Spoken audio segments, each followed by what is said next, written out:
Allora, stasera facciamo i salti in culo a mignotta. Se proprio non li volete chiamare così con i vostri bambini, potete chiamarli salti in groppa alla bacheca. Sono una variante dei salti in bocca alla romana. La cosa importante è che la carne sia tagliata sottile, perché se è troppo spessa poi quando la arrotolate viene un involtino che è difficile da tagliare e magari rimane crudo dentro. 150 grammi di petto di pollo sottile per gli adulti, 100 per i bambini, ma siccome sono buoni calcolate 150 anche per i bambini. Poi ci vuole un ripieno.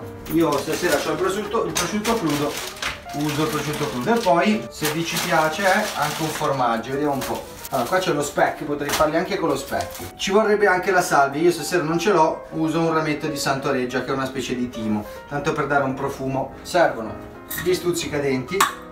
Il procedimento è molto semplice, si prende la fetta di petto di pollo sottile, una fetta di prosciutto crudo o cotto, pancetta, quello che volete, si appoggia, un ramettino di quello che ci avete, si prende da un lato, si arrotola così, come un sacco a pelo,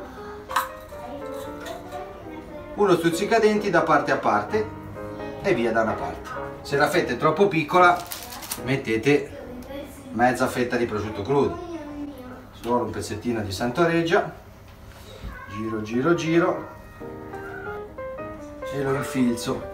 Adesso io ne farò due varietà, una con il formaggio e una senza, perché mia moglie e mia figlia non mangiano il formaggio, mentre io e mio figlio sì.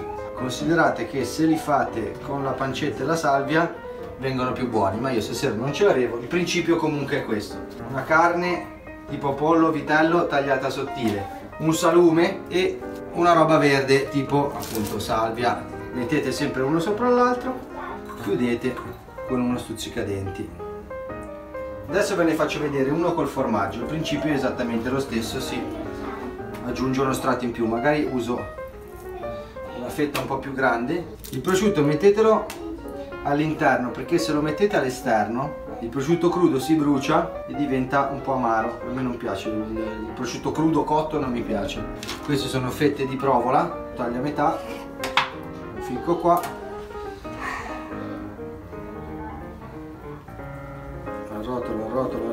arrotolo e metto lo stuzzicadenti. Naturalmente se fate anche voi i salti in culo alla mignotta, un po' col formaggio, un po' senza formaggio, ricordatevi A, di tenerli separati sul tagliere, B, di cuocerli in due padelle diverse, perché quando cuoci il salto in bocca il formaggio si liquefa dentro la pentola e quindi va a contaminare quelli senza formaggio, quindi fateli in due padelle diverse.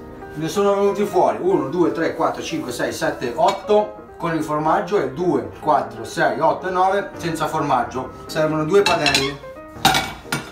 Si mette un filo d'olio, non troppo, in una e nell'altra padella, via. Appoggiamo bene sul fondo.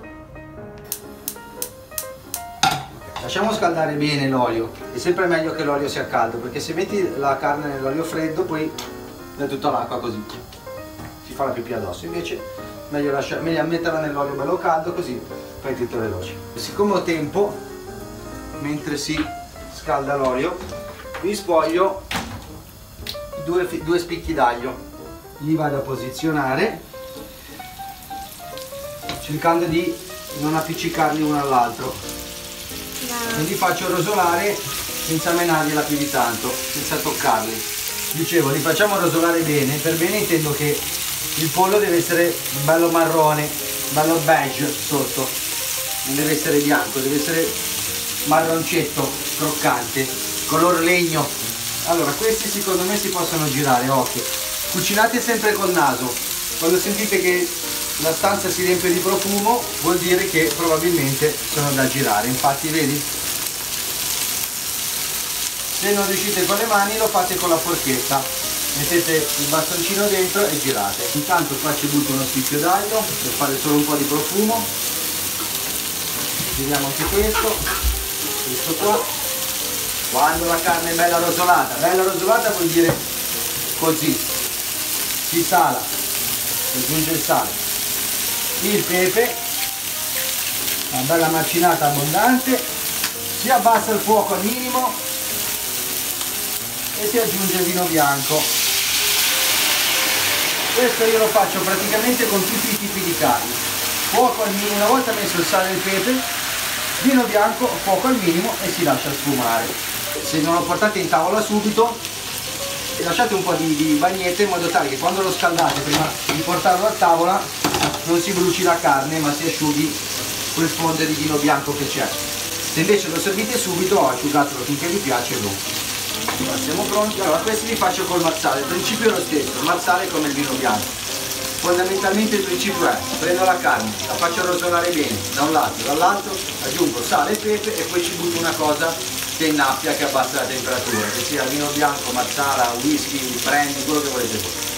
Ripeto, sale, non troppo perché dentro c'è il prosciutto crudo, quindi non mettete troppo sale perché il prosciutto crudo è bello salato, poi quando lo cuoci è ancora più salato. Poi pepe, mi piace tanto, abbasso il fuoco, aggiungo il marsala e lascio sfumare.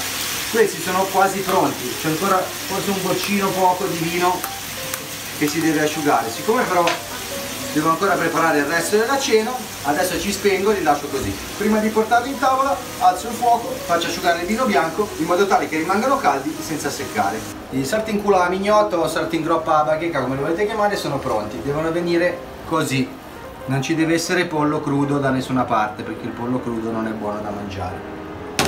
Io stasera li porto in tavola con delle patate al forno che ancora devo ficcare in forno, con 2 cipolle che ci danno quell'amaro che mi piace.